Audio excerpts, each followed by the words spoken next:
सूरज की पहली किरण के साथ दिन की शुरुआत कीजिए। सुबह का मंगल प्रभात आपको शुभ हो। सुबह सुबह हो खुशियों का मेला, ना लोगों की परवाह ना दुनिया का झमेला।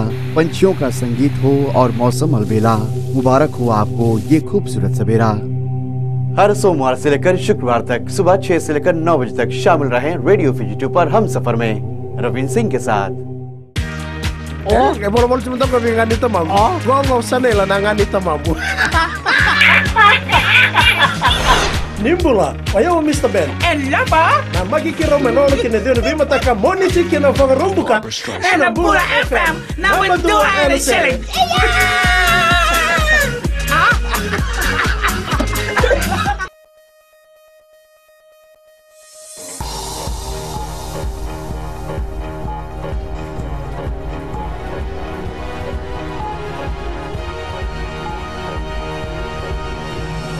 Tonight, Health Ministry comes clean on its biggest expenses. Thai Level's Fulton College says goodbye as it prepares to relocate to Sambeto in Nandi. And Bollywood starlet ABBA arrives in Fiji.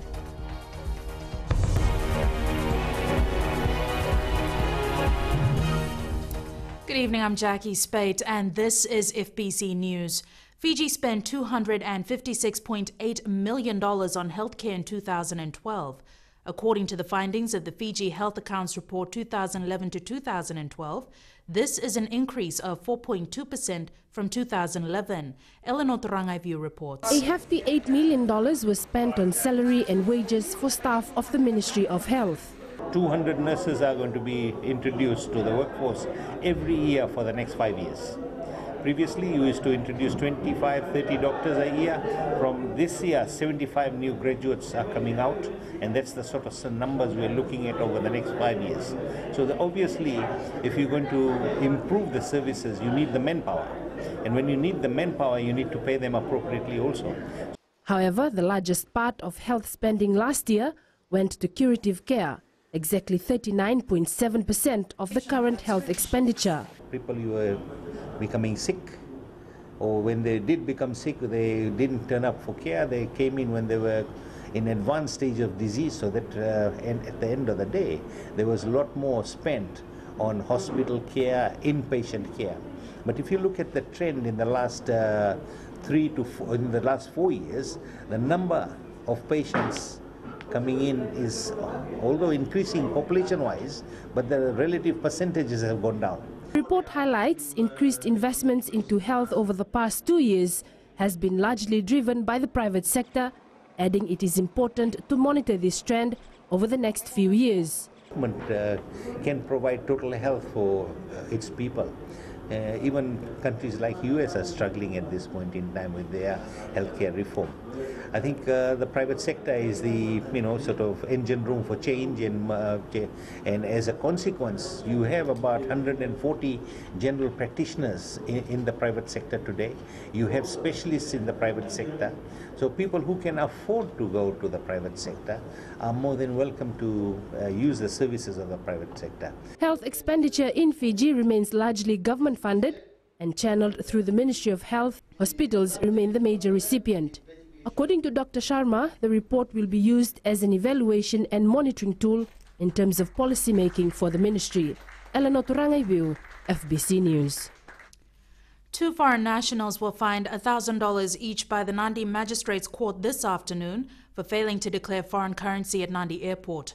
Japanese national Fuyuki Hori arrived on Sunday evening and was caught with foreign currency equivalent to 33,900 Fijian dollars. Hori pleaded guilty in court today, and in mitigation, his lawyer Rupesh Singh said the money was for his travel to other Pacific Island countries and was not for criminal intent. The 60-year-old retired Japanese national was fined and told the money would be deducted from the amount that was seized by customs, and his travel documents would be released.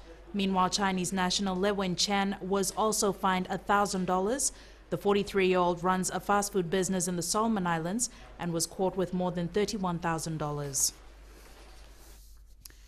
The International Alumni Reunion at Fulton College tomorrow will bring mixed emotions to former and current students of the school. The celebrations have been slightly marred by alleged attempts to tamper with the school's water pump by the clan Yavusa Salatu last night.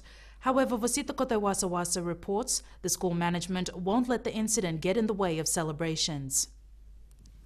This will be the third time that Fulton College will be relocating. The school was first established at Muresala in Overlau in 1935 before moving to Teilevu in 1940. The decision to move to Sambeto was unanimous in 2002. These things reached a climax at the beginning of 2002. Once we had made a decision to move, I think the landowners wished that we wouldn't. But those processes were dealt with appropriately through all our channels, and once you've organised and arranged for a new lease, it's very hard to go back. For an old scholar who is now a teacher at the school, saying goodbye will be emotional. For me, it's a step higher in life. New facilities, new challenge, new vision maybe. But it's sad to say goodbye to the old school. There's no doubt that there is a feeling and a space of, in my heart about this place. 350 continuing students at the school will also relocate to Sambeto when the school opens on February 12 next year. I think amongst the students there is a sense of excitement being part of a new group in a new institution. For many of our regional students this will be really a great advantage because they will not need to travel that 4 or 5 hours, 6 hours by bus once they land in the country. Being 10 minutes from the airport is going to be very good for the 60% of our regional students. Meanwhile, the spokesperson of the Abusa Salatu, Tainawanga, says they closed down the water pump briefly last night as they were not happy with the school management for not allowing them to survey their land boundary. Final preparations are underway for the Fulton College International Reunion, which will get underway tomorrow. The incident last night appears to be resolved for now, with more than 500 former scholars from Fiji and around the region will be part of the reunion and farewell celebrations, which will end in Sambeto on Sunday. Vosita Kotewasawasa, FBC News. Indian television star Suhashi Dami, who's become a household name in Fiji, arrived into the country this morning. Better known as Abba from the TV serial role Yahame Gargar Kelly, she's here for 8 concerts, starting with Singatoka tomorrow. Less than a day here, she's surprised by the huge following. Christopher Chand met her at Nandi Airport.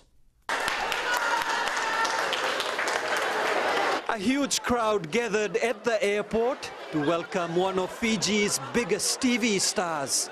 Abba, as she is known to her fans, was in for a shock. Surprised by the reception you've got in Fiji? Yes, I am. I was expecting a couple of people because Dharmendra told me, but then I didn't expect so many.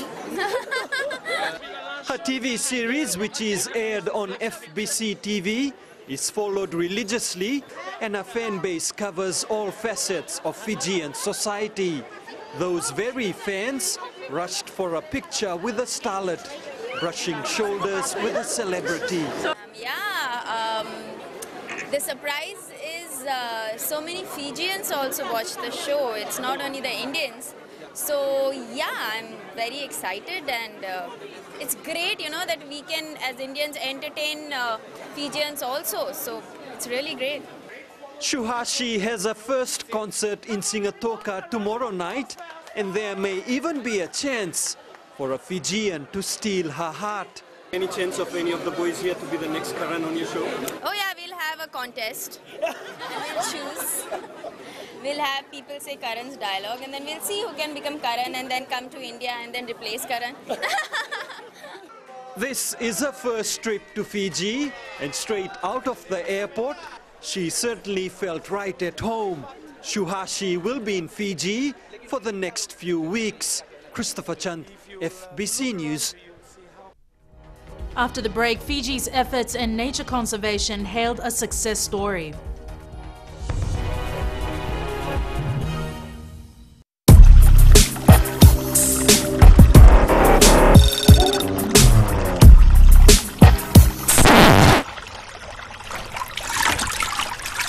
Hi, I'm Sophie. And I'm Tix. You can join us on The Breakfast Show every weekday from Monday to Friday, 6 a.m. till 9 a.m. right here on Today FM. That's right. Bola, Oya wasala bilawa. Ndo pata kia umena diwa kina tini karona kaloko ena single boni moniti kina vagaromboka. Kako ni valatana no musini sari na kaisa mariando loloma leone vani ni nau omgori ke de mena diwa kina tini karona kaloko ena single boni moniti kina vagaromboka ena Bula FM number 2 ena sere.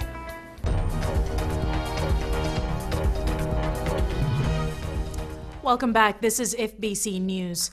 Fiji's resilience to climate change and its level of resource management has been effective over the past decade. That's the word from USP scientist Semisi Meo, who presented Fiji's success story today at the 9th Pacific Island Conference on Nature Conservation and Protected Areas underway in Suva. Semisi Meo heads the Fiji locally managed marine areas and network FLEMA, a group of people and organizations working with communities to better their management of local resources. Some communities do have very innovative approaches. They've got very innovative thinking, coming up with their own ways of resolving issues. With climate change at its peak, together with its changing characteristics, Fiji still needs to get more information internally and from around the world. So we would rely on, information from outside, maybe from across the region. Those that are actually facing the brunt of climate change issues, and sharing those lessons from across the region does help certain communities in Fiji. In its third day of deliberations, the conference has expressed the need to protect all of our ecosystems, in particular addressing the issues that affect ordinary Pacific Islanders. Mayor says gone are the days when communities are seen as a subject. On a positive note about community engagement, communities to be more engaged or to actually be seen as a very important stakeholder. According to Mayor, communities are an institution themselves and should be engaged from initial decision-making processes about climate change and the conservation and protection of our ecosystems. Mikalonga, FBC News. Damodar City, the talk of Suva City right now, has started welcoming visitors. The complex is already seeing a lot of interest from Fijians, and owners, Damodar Brothers, expect a huge turnout over the Christmas season. The media were today given a tour of the area. This $30 million multiplex cinema and shopping complex sets a new standard for entertainment in Fiji. Let's face it, 1996, 2013, it's a huge difference of the way we go movies. What we want is totally different. So the technology that goes in here is far more greater than what it was 96. For example, the VMAX, as you can see physically behind me, the building itself, the structure is 5 times higher than verse 6 itself. So you're part of the film. You're literally center of the screen and you're sitting, and the sound is concurred around you. That will give you an actual feel towards you're part of the movie. A world-class entertainment center boasts a VMAX cinema, 378 seats, and the biggest screen you've ever seen. There is also a smaller 5-dimension or 5D virtual reality amusement center. Shaking seats, rain and wind add to the entire movie experience. Damodar City has opened to the public, but a formal event will be held next Wednesday. Security is a high priority, I would say. You can see a lot of visual uniform security personnel. This is an extensive cameras system. There's a full-time monitoring room. We have very great relation with the Fiji police force. Close to 2,000 jobs will be created at full capacity here. The Damodar Brothers alone has hired 90 new staff for the cinemas. Hot on the heels of this successful venture is an investment plan for Lambasa. Lambasa, the good thing, we've got our lease. We're on a stage right now of doing our lands, test geotech and whole works process. It's quite extensive, we say, because it's quite big, it's 8 acres. And we got FNU at the back too. So I say, look, probably in early next year we should be announcing something more constructive as a concept and stuff and all. Only a handful of outlets remain unleased at this complex in Lodhala Bay, Suva, but not for a lack of demand. The owners are a bit picky. Locals and new businesses get first dibs. Chanel Shivan, FBC News. 28 Maritime Safety Authority of Fiji staff were trained on how to handle dangerous goods today. The training in Suva was conducted by the South Pacific Waterfront Services Training Director, Ron Bird. Bird says as the hub of the Pacific, seafarers, ship owners and maritime officers in Fiji should have good knowledge of the International Maritime Dangerous Goods Code. Dangerous goods include explosives, flammable and non-flammable gases, flammable liquids, flammable solids and corrosive substances. He says if not handled properly, these goods can cause fires, explosions and other dangerous situations. So we try to aim the training for these people, being the enforcers on behalf of the United Nations. In particular, we mentioned the International Maritime Organization in London, which is a big organization and which we are signatories in the Pacific region to what they say we're going to do on dangerous goods. The next training will be held in Lautoka this Friday. And it's sports time now. Jamie's here with the latest. Good evening. After the break, we get the latest from the Fiji Sevens camp as they prepare for the South Africa Sevens. And Athletics Fiji out to restore dominance on the region's tracks. Stay with us for the details. Bula, I'm Wame. Join me every weekday from 9 a.m. to 2 p.m. on The Center Show with classic hits from the 70s as well as the 80s right here on Gold FM. आपकी शादी होने वाली है 5 बच्चे होंगे 5 हाय मैं हूँ आपकी सहेली वेणु सुनते रहिए मिर्ची एफएम मैं हूँ ना 9 से 12 बजे तक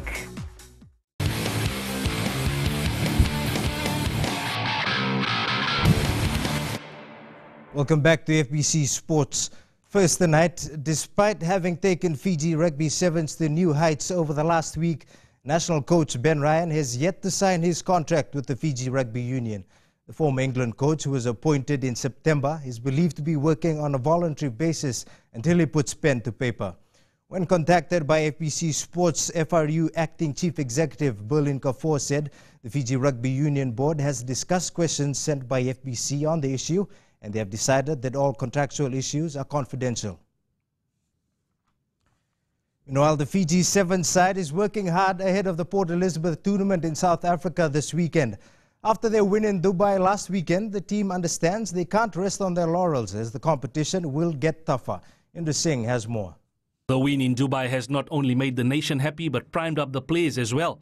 This as the 12 players in the Fiji Sevens team try and impress coach Ben Ryan for the Port Elizabeth tournament. Everyone is now fighting for their starting position.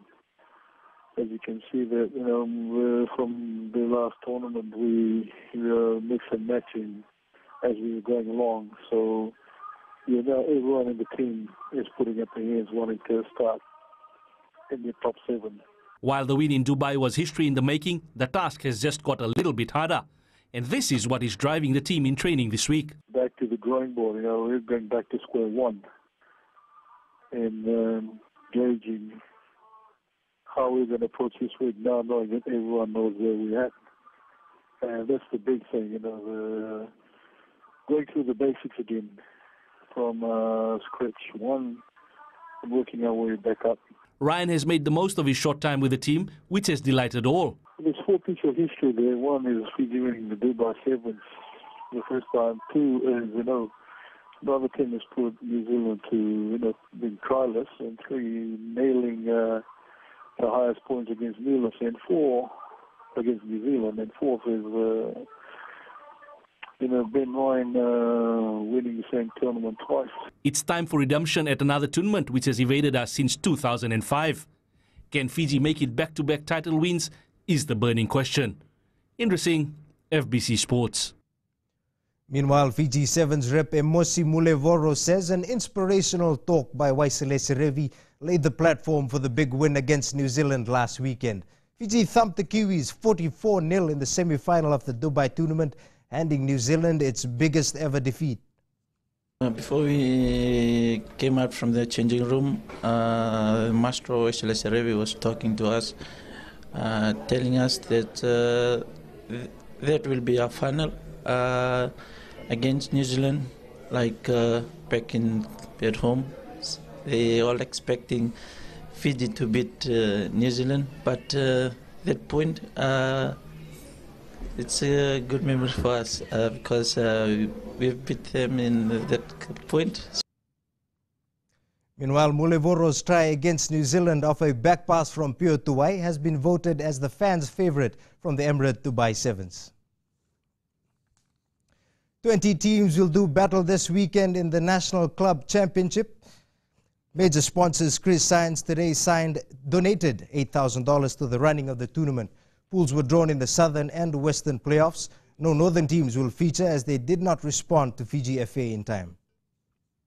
The Southern Zone holds the most number of teams with 4 pools of 3 teams each, while the Western teams have been grouped into 2 pools of 4. The winners will walk away with the $3,000 cash prize. We've had some occasions where after qualification, the clubs started complaining that they don't have finances, they don't have this, then they wanted to withdraw. That is not on. If you do that, then you will be charged for this reaction and be taken as default. The first round will be played this weekend at Govind Park in Ba for the Western Zone and at the Bidesi Park in Suva for the Southern Zone. The final playoffs will be held at Prince Charles Park, Nandi, next weekend. Fiji cricketers need overseas exposure to be successful at world meets, and it is possible a recent trip to Australia may have provided Cricket Fiji with some of the answers they were looking for. Shelvin Chand has more. Cricket Fiji CEO Inoke Lesuma and HQ manager Joe Rika have just returned from Australia. The duo have been able to get more Aussie clubs on board for player placement. We were offered a place with the Sydney Cricket Club. Sydney Cricket Club is the most prestigious club in the New South Wales competition. When you say Sydney Cricket Club, the next thing that comes to it is Sydney Cricket Ground, which is the home ground. And then we got MCC. Australia-based players with links to Fiji have been eyed to represent Fiji. This includes 2 boys playing first-class cricket in Queensland. There were others also. There's another 3 players that are there with the PG board. We are still working with them to see on their work on the eligibility status. Our plan to introduce cricket from primary school level seems to be working. It's done now on grassroots. Before the focus was on more from secondary school, the pathway to club level, but now it's from softball to hardball. While this is being done, Cricket Fiji have been granted the use of Ramlakan Park. Fingers are also crossed that they get the lease to a lane in Vatuanga in Suva to be used for cricket only. Shelvin Chand, FBC Sports. Fiji once dominated the tracks in the region, but after losing out to better prepared teams at the Pacific Games in Samoa in 2007 and the mini games in Wallace and Futuna this year, this dominance no longer exists. Athletics Fiji realizes there is a problem at hand and will be taking steps to rectify this. Shelvin Chand reports. Papua New Guinea proved that when it came to women's sprints, Fiji is not there where we would like to have been. After Makalisi Bulukiembo, there have been no Fijian sprint queens. There are things that we need to put in place to be able to come to that level. And Makalisi has definitely gone to that level because of the hard yards she has put in and the experience, the years that she's been training. And that we do not have right now. But definitely the people that we have in the fold right now, we hope to help and develop them. Another area where Fiji is constantly becoming weak is the long distance and the marathon. In fact, Fiji didn't field any in the 10,000 meters and the 22-kilometer run at Wallis and Futuna. At the end of Kokola next year, we will be working on our cross-country calendar. So that's new to Athletics Fiji. It used to happen before, but then now we're including that back into the fold. Athletic Fiji's Coaches Association is looking to get Fiji back on track. The people that we have in the fold right now, we hope to help and develop them. And also help develop coaches that will be able to coach them and mentor them to reach to that capacity and feel that. PNG will host the 2015 games and they have shown that they are serious. Question now is, how serious is Fiji? Shelvin Chand, FBC Sports. That's it from Sports Tonight. Good evening.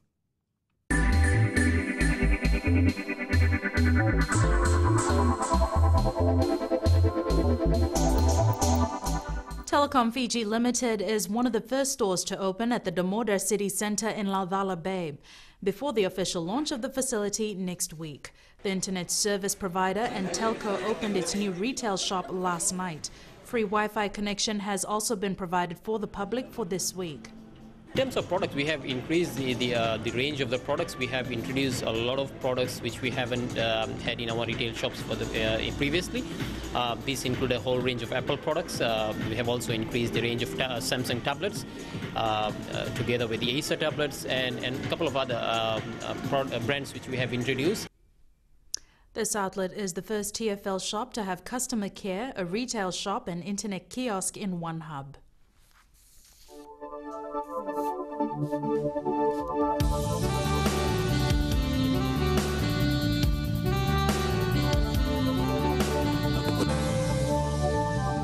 And it's weather time. Bulla Jen. Bulla Jackie, let's take a look at the map. What do you know?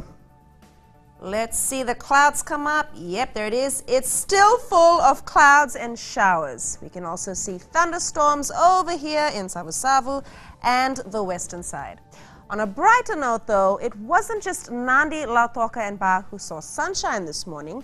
Lambasa got in on the act as well, and along with Suva over here, managed to avoid the afternoon thunderstorms.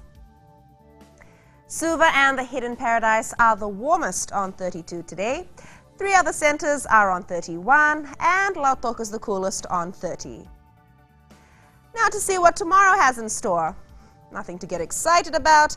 Excluding temperatures, you can simply take today's weather report and refer to it for the forecast.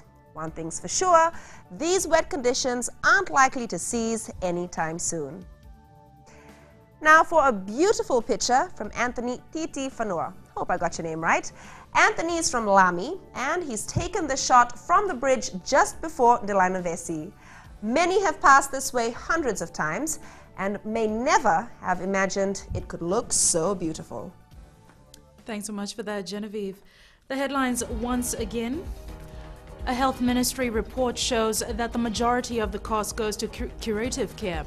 After 63 years in Tailevu, Fulton College closes its doors and it relocates to Sambeto in Nandi.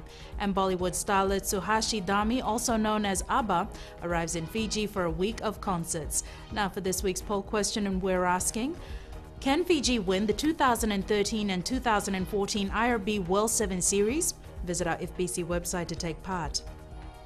Remember, you can send us newsworthy pictures and videos on email citizenseyes@fbc.com.fj or share it with us via Facebook page FBC News.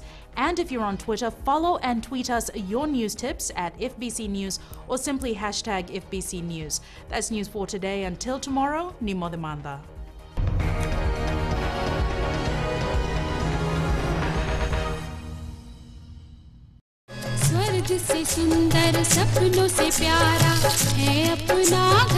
जहाँ हो प्यार का बसेरा और रिश्तों की खुशबू, वो है आपका अपना घर संसार. Join me on Ghar Sansar, Monday to Friday, 9 a.m. till 12 p.m. only on Radio Fiji 2. Hope you're enjoying the music right now on Gold FM. Only the classic hits, especially if you're spending your time at home or around the office. I certainly hope you're taking it easy and enjoying the music coming your way. Well, I got a whole lot more to keep you moving and to keep you going right up until you reach knock-off time.